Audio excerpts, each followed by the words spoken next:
Abuse comes in many forms and can affect us for many years later. Family members show forth qualities that are found in all dysfunctional social systems, and our whole world is one of them.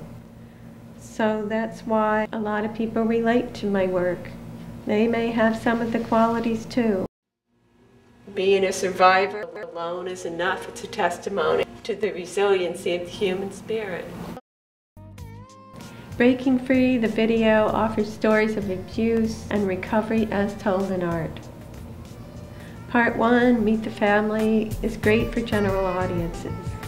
It's very informative about abuse and dysfunction and recovery. Every section ends with healing images to soothe the spirit.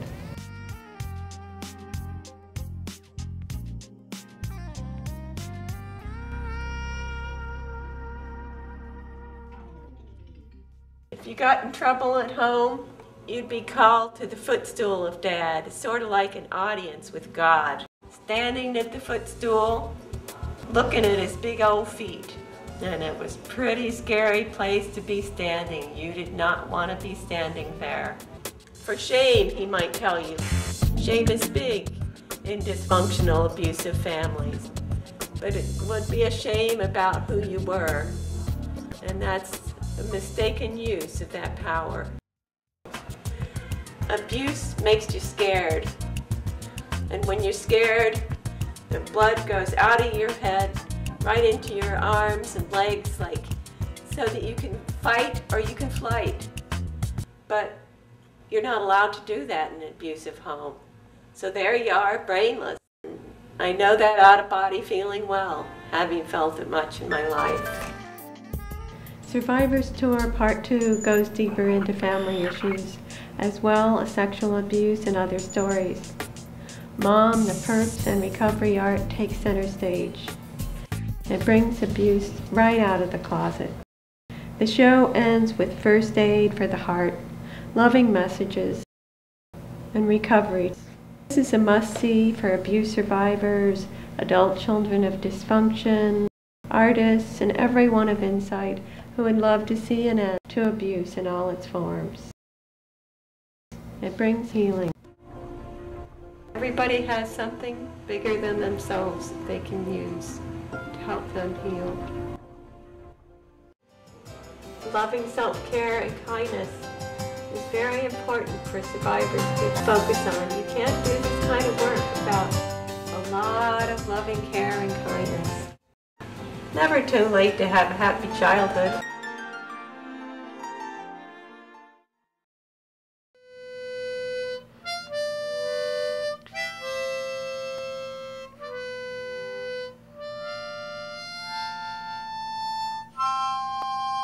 The qualities of dysfunctional families are well documented. A lot of people relate, and I surely do. I have a lot of the qualities. Traits of a dysfunctional family include fear of dealing with feelings, fear of losing control, fear of abandonment, fear of intimacy. That, of course, affects spontaneity and ability to have fun. Adult children of dysfunction are often stuck in themselves and stuck in resentment.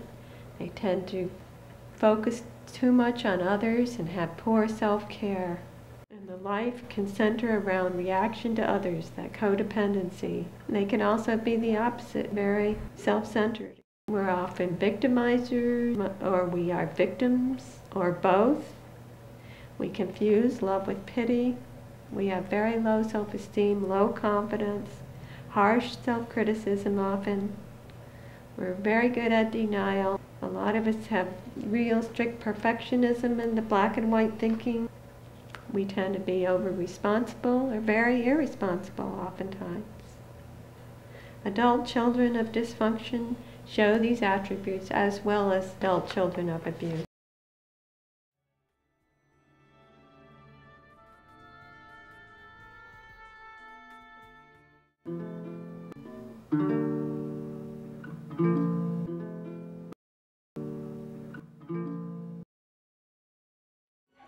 Here's the clock in the picture and little ghoulish figures. Maybe they made my dad do all the bad things and have all the tantrums. This is Mother the Beautiful. I loved her so much and felt so much a part of her. A dedication. Here she is, looking so perfectly. She always looked beautiful to me. With the flowers in her hand and the dried flowers around. Give this a little bit of a funeral atmosphere. I've always been a crafter, an artisan of sorts, but nothing like what started pouring out of me in 2007 after a traumatic event really changed my life. Times like that, our weaknesses and our strengths can come out in so many ways, and that's exactly what happened to me. And this is the stories that appeared out of me at that time and have helped me in my own personal healing. Part 3 I call the advanced class. It includes my later works, more detail, holidays, the family dinner table, and dark humor, which played a role in my healing. It includes self-portraits, codependency, relationship dynamics, and where to now. Paddle you, Mom, again. She's an actual paddle. It's a bowler bat paddle. But she was crazy making when she got that paddle in her hand.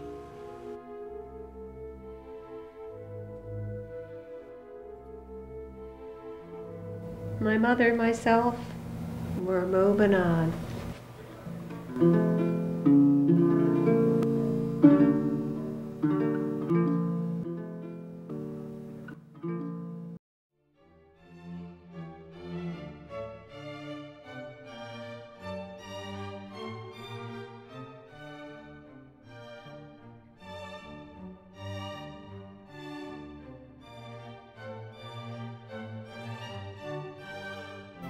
Art sees beauty in all truth, even in the ugly, and that to me is really something special.